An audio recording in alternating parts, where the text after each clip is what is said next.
Welcome back. Quick follow-up video on the previous video, superconductivity Mesner effect turbine. So I've set up this apparatus here to better explain how the whole contraption will work. So let's start at the base. There's a banding wheel and then a turbine, which is also a tank. The lid for the tank has a slot for either a magnet or superconductor, which I've not received yet.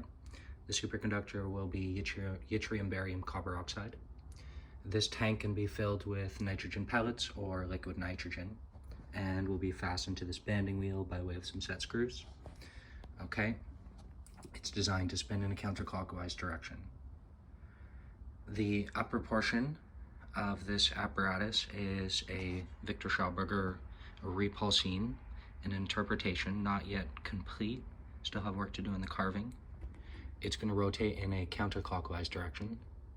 The pressure chambers will taper from this point to this point. These are just roughed in with some model magic.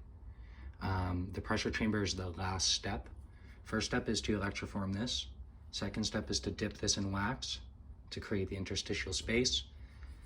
And then what you do when you dip it in wax is you carve all the slots for the pressure chambers. So the array of slots that go inside each pressure chamber.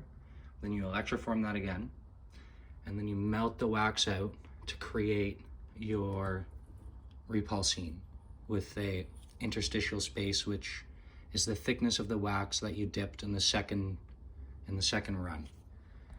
Okay, so imagine this is all now nice copper shells. The concept. Okay, so there's say this is filled with nitrogen, there's a super magnet in there. And then on the underside of here, there's a port for this magnet. Okay, so I can affix a magnet to the underside of the repulsine and have it set on bearings floating above the whole apparatus. So when this is spun up, the superconductor should spin up the magnet in the repulsine. Spin up the magnet in the repulsine starts to spin, and the exhaust here is designed to exhaust in the direction of rotation, impacting on these blades, spinning this up faster. And because these are coupled, superconductor to magnet, or magnet to copper by way of the induction principle.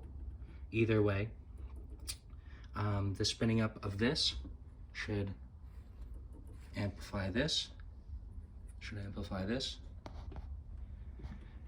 and I don't know, we'll see what happens. But this is the idea from page to wax. Next stage is copper, and that's how you do it.